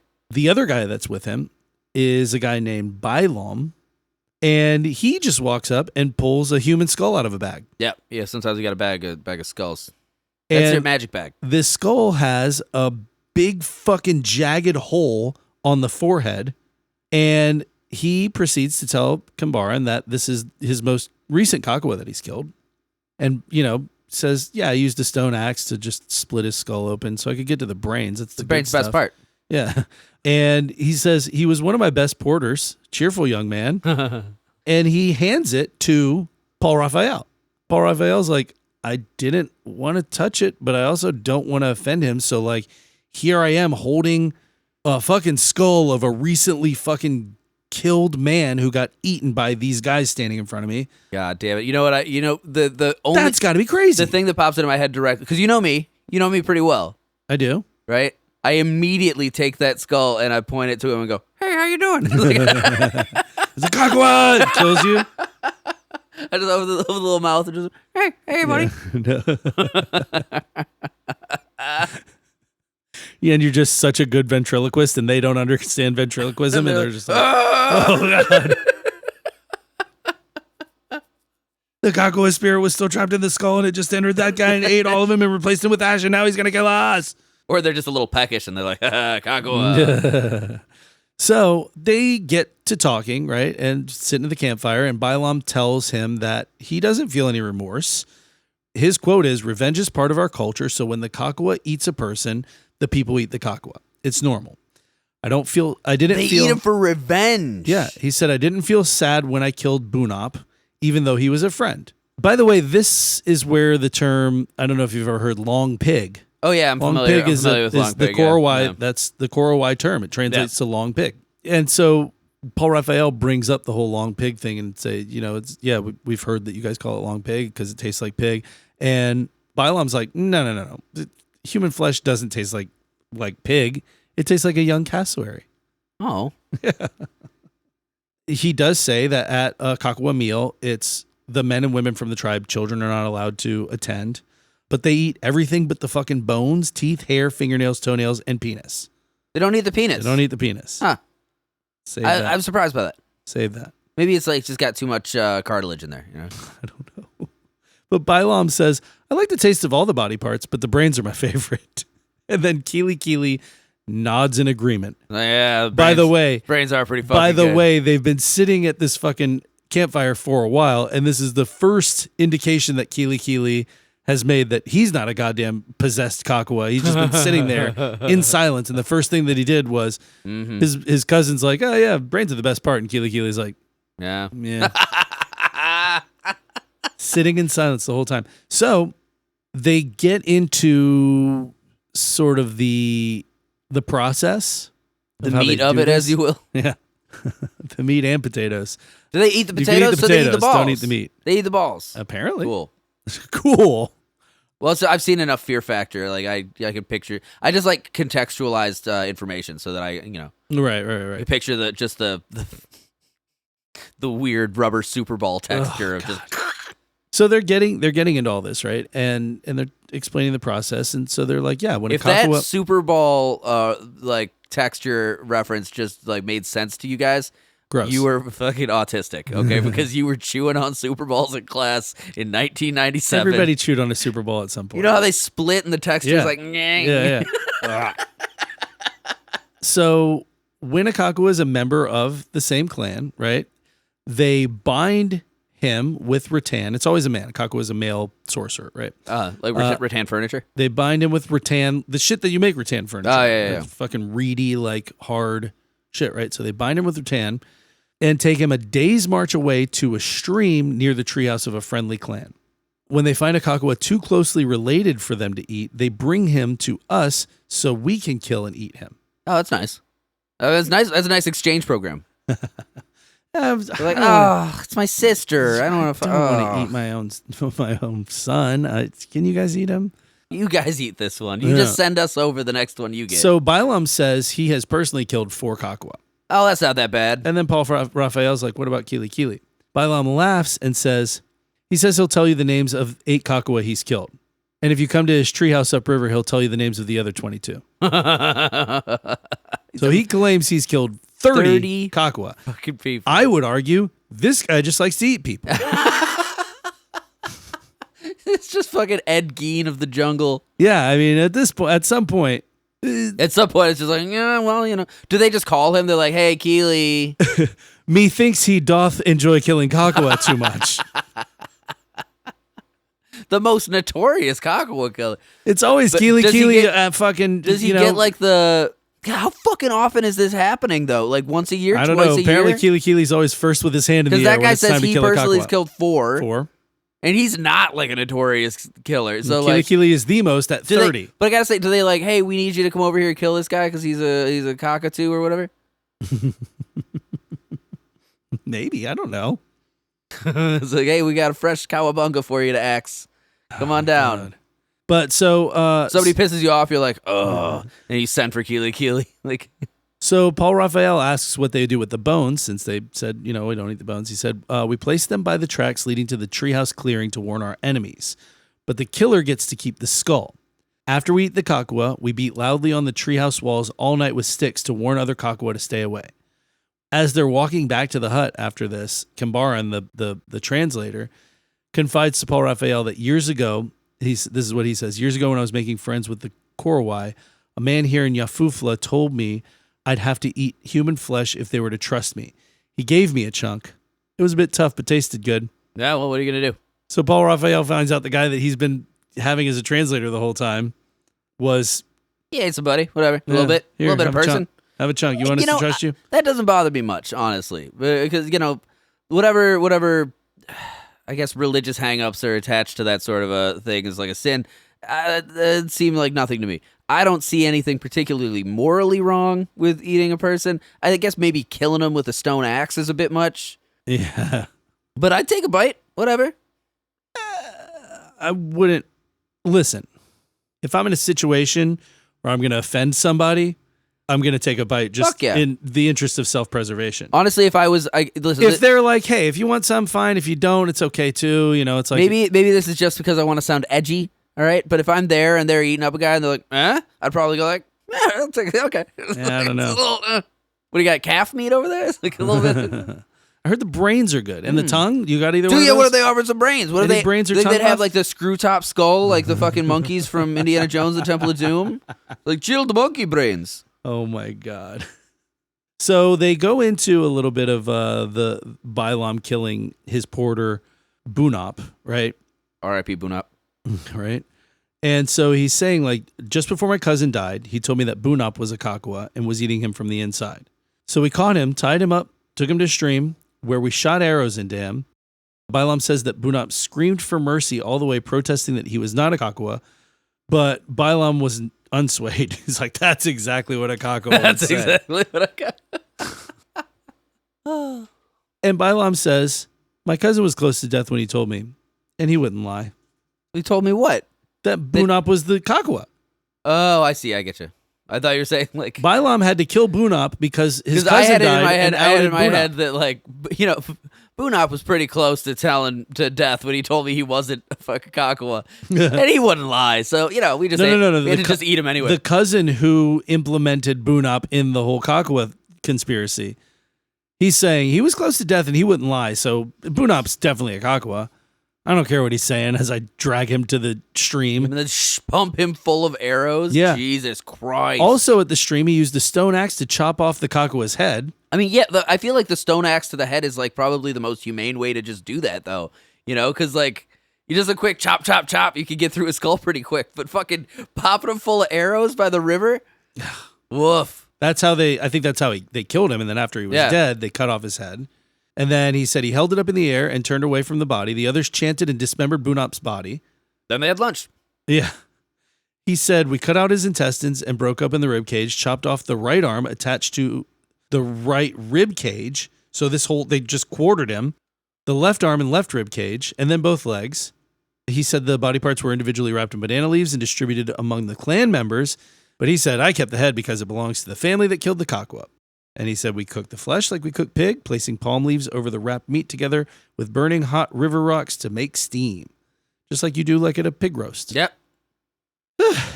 Oof. That's a lot, man. Yum. That is a lot. So, I wonder what young cassowary tastes like. you ever had khakua? Tastes just like young cassowary. So, that's it for the Korowai. There's some other cool, interesting things through the course of history. Were you familiar with the story of Ishii, a member of the Yahia tribe? I remember Oren Ishii, leader of the Yakuza from Kill Bill Volume 1. Nope, different person. Then no. I believe I used to have a book about this guy. Ishii, last of his tribe. No, I don't think Ishii walked out of a California forest in 1911. He had been living there for nobody knows how long, fully dressed in tribal ceremonial clothes. He naturally gets arrested by the police. They find an interpreter, and they eventually find out that he's the last remaining member of his tribe. His tribe was raided by settlers 3 years earlier, so in 1908, and everyone but Ishii was killed. And he just lived in this forest by himself in solitude for 3 fucking years before, like, eventually he was like, this is too hard. I gotta go, like, see people. Interesting. That was a cool thing. That's pretty cool. Do you know what his tribe was? I said it. The Yahia tribe. Yahia. Yahia. So I don't know if that's Yahia or Yahia. I feel like after like 3 years of doing that, if you're like still alive and things are like going okay, you just keep it up, man. Yeah, I guess. I mean, by the way, your whole tribe got wiped out by settlers. You tried to go it alone for 3 years, and then you said, "Nah, I'll go see these settlers." I mean, I don't know. I don't know what it would be like to be in a forest by myself for 3 years. I think for the first several days, I'd be like, fuck yes. But I feel like after 3 years, I'd be like, some kind of like human contact might be nice. Nah, I'd let myself just go feral. Become a wolf man. There's also a hunt, stalk, and eat the settlers. There's also a really cool story about the Ruk people, RUC. So this is a Vietnamese tribe that lived in caves in Vietnam, right? Cool. During the Vietnam War, because they were just carpet bombing the whole fucking country, this tribe just randomly emerges from the fucking jungle. And like Vietnamese soldiers were the ones that found them, and they were like, "What the fuck is this? What is?" Yeah, like basically, we had no idea this was going on. So that was their first contact. So what? Late 60s, early 70s, with civilized society. Whoa. Because the bombings caused such damage to their fucking homes, they had to just like leave and join the modern world. That's crazy. That's some Avatar shit. Yeah, but then of course, as fucking we know the rest of the story, there was constant fucking conflict. The Vietnamese government tried to fucking relocate them places, and they just let me guess, subjugation, disease, death. Yeah, probably. Yep. There's also a really cool fucking story about another single tribe of one. No, tribe of one. That was that guy that everybody says is super badass, but he wasn't. Army of One. Army of One is The hell's his name? a military. No, recruitment Walker, logo Texas thing. Ranger. Oh, Chuck Norris? Chuck Norris. Yeah, Chuck Norris did the movie Army of One, so he's also Tribe of One. That's the sequel. So yeah, this guy, there's just this tribe of one person in the fucking Amazon rainforest. He is considered to be the most isolated man on the planet. He lives somewhere in the Amazon. He has completely managed to avoid any and all contact for years. And the going theory is that he was part of an uncontacted tribe that got wiped out, and he was the only one who lived. Wow, that's a bit of a legend at that point, huh? Yeah. Yeah, kind of like a Nobody- ghost of the jungle. I mean, if his whole tribe's dead, then nobody knows what fucking language he speaks, what like cultural tribe shit, Fuck, except him. except for him. And that'll be the last of that. If he's even still alive. I think this article is from... Oh, yeah, it is. 2020. So, Like 5 years ago, yeah, one it was guy. 5 years ago. I mean, maybe he's still alive. What's the I don't know. I wouldn't be able to tell you, honestly. odds? I don't know the odds. Never tell me the odds. I mean, there's not a huge survivability rate, I feel like. And we just talked, well, I guess it's different for people who have lived in the jungle their entire life. I was about to say, we already talked about like how being by yourself in the Amazon is almost certain death, but I don't think that applies to indigenous tribes people. I don't know. I kind of think it does if you're just by yourself, right? I don't fucking know, man. That's That's nuts. wild. That is nuts to me. Because, like, there's just a level. So, okay, if you're by yourself in the woods for an extended period of time, there's really only two ways it can go. One is that you meditate yourself into a state of, like, complete being and oneness with the jungle, which I understand from the Buddhist tradition is apparently quite possible. Then the other one is you go fucking insane and die. Which is probably what happened to Ishi had he not walked out of the jungle. Right. I'm positive I had a book as a kid called Ishi, Last of His Tribe, and I can fucking envision the cover of it right now. And I did not think about that when I even found this information initially. I didn't think about it until just now. Look up Ishi, Last of His Tribe. There's probably several different covers. The one that I had was a white cover with like a drawing, like a painting of Ishi, a guy. The Last of His Tribe, 1978. Yeah. It was just a guy, like a Native American. Oh, it's a movie. There's a movie? Yeah. I had the book. It wasn't very long. It was like a maybe 120 page book. Yeah, there's a book, too. The book is called Ishi in Two Worlds by Theodora Kruber. No, I had a book called Ishi, Last of His Tribe. Or is that a different book? The movie is Ishi, Last of His Tribe. The book is called, it's a made-for-television biopic based on the book Ishi in Two Worlds. I had a book called Ishi, Last of His Tribe. I've never seen a movie called Ishi, Last of His Tribe. And here's another book called Ishi, Last of His Tribe by Theodora Kruber. Seems to be the exact same book that they renamed following the release of the movie. Interesting. Which happens sometimes. So he's dead. I mean, he would have been anyway.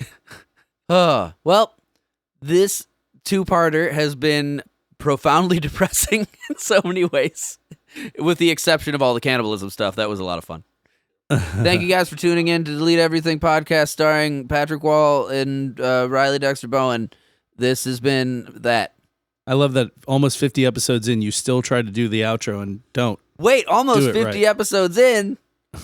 That's right. That means that our next episode is going to be the beginning of our third season here at Delete Everything podcast. What? You're going to notice some big changes around here. No. We're going to have the same music, better microphones, and we'll get a camera for some YouTube content. Oh, you promised a lot there. Well, I know we're getting the microphones on Thursday, so The microphones only are. one of those things was accurate. yeah, the same music. No, actually. Oh, we're changing the music. Music's getting changed up. Uh-oh. I got a Drew's got some big plans. Well, I got a preview. I got a preview of the new music. I think Riley's fucking lost it. It's delusional. Oh, it's been a long week. Well, listen, if you like this episode, you can tell us by getting onto whatever you're listening to and giving us 5 stars. Leave us a review. Leave us a comment if you're on Spotify. Join us on Patreon. We have a lot of fun there. We have a lot of fun there. You'll get a weekly bonus episode, usually around 45 minutes or so. It's just craziness. It's always craziness. There's no way to predict what's going to happen on that platform. It's just insanity. You can also Extreme. No holds barred. You can also find us on Instagram at Delete Everything Podcast. That's where you'll find all the pictures and stuff that correlate with each of the episodes. And finally, I never do the email in the end, but you can email us, deleteeverythingpodcast@gmail.com. And YouTube stuff. We're going to do YouTube stuff. Do you know that like the majority of like celebrities in Hollywood, their email address is just like their name at gmail.com? Okay. That's like true. But don't they... Christian Bale at gmail.com. I feel like most of them usually have like a press person. They're not answering their own fucking emails. I don't know. I would. Well, yeah, you say that, but you're not a famous guy. I don't know. My email address is RileyDexterBowen at gmail.com. Come at me, bro. Mine's not my name at all. Now accepting so best of luck. submissions for my short form content collected horror stories novel that I'm going to release. You got a short story about something scary, you send it my way. I will steal the rights to it and sell it to someone else. Or else. Or else. I don't know. Is that where I say that part? Double episodes are hard. I'm tired. Or else. No, it was the wrong time. That was the wrong time to say it, Patrick. Thank you for tuning in to Lead Everything Podcast. Come in next week for more stuff. Bow, bow.